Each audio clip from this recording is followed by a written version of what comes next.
আছেন ৭১-এ চলছে আনন্দযোগ। রাজধানীর সন্ধ্যায় বনানীর হোটেল শেরাটনে হয়ে গেল বৈষ্টমী রক ফেস্টের দ্বিতীয় কনসার্ট। এবার ব্যান্ড সঙ্গীতের লেজেন্ড হাসান ব্যান্ড আর্ক, এই প্রজন্মের পছন্দের ব্যান্ড দল হাইওয়ে এবং বাংলাদেশের রক, হার্ড রক ও থ্রাশ মেটালের গানের গায়ক KHN ও তার রক উইং অংশ নেয়।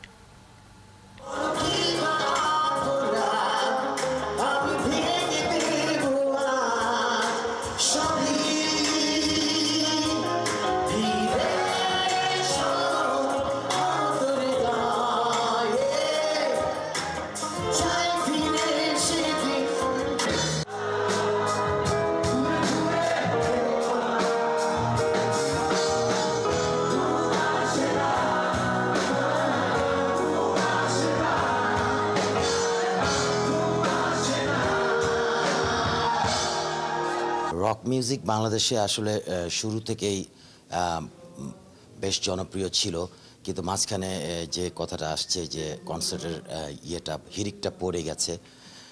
এখন বৈষ্ণবী যে ইনিশিয়েটিভ নিয়েছে তাতে আমি আশা করি যে বাংলাদেশের রক মিউজিক আবার পুনরুজ্জীবিত হবে এবং অনেক দূরে এগিয়ে যাবে। নিজের মনের অনুভূতিগুলা জাস্ট প্রকাশ করার চেষ্টা করেছিলাম, কিন্তু এখন হচ্ছে যে নিজের মনের অনুভূতিগুলা যেন মানুষ রিসিভ করে, বা মানুষের সমাজের বা সোসাইটির বা যুব সমাজের স্পেশালি বিভিন্ন সমস্যা তুলে ধরার চেষ্টা নিয়ে এখন এসছি। আশা করি সেগুলা সামনে আপনারা দেখতে পাবেন।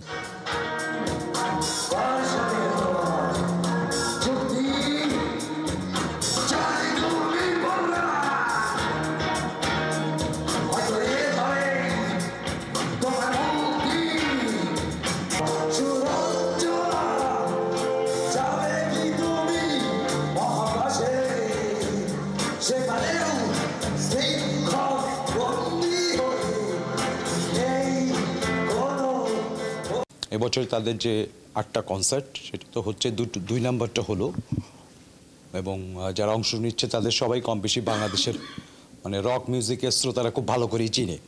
যেটা জানতে পারলাম সেটা হচ্ছে জানুয়ারিতে মানে বৈষ্ণবী থেমে থাকছে না, তাদের পথ চলা যে এক্সপ্রেস শুরু করেছে এটা থামছে না। জানুয়ারিতে তারা ১০০ যারা প্রতিভা আছে কিন্তু বাংলাদেশের মিউজিককে সমৃদ্ধ করবার জন্য যে ধরনের সুযোগ সুবিধা পাওয়া দরকার পৃষ্ঠপোষকতার জায়গা থেকে, তাদেরকে নিয়েও একটা ফেস্ট হচ্ছে। সেখান থেকে আবার 10টা শ্রেষ্ঠ ব্যান্ডকে বেছে নেওয়া হবে।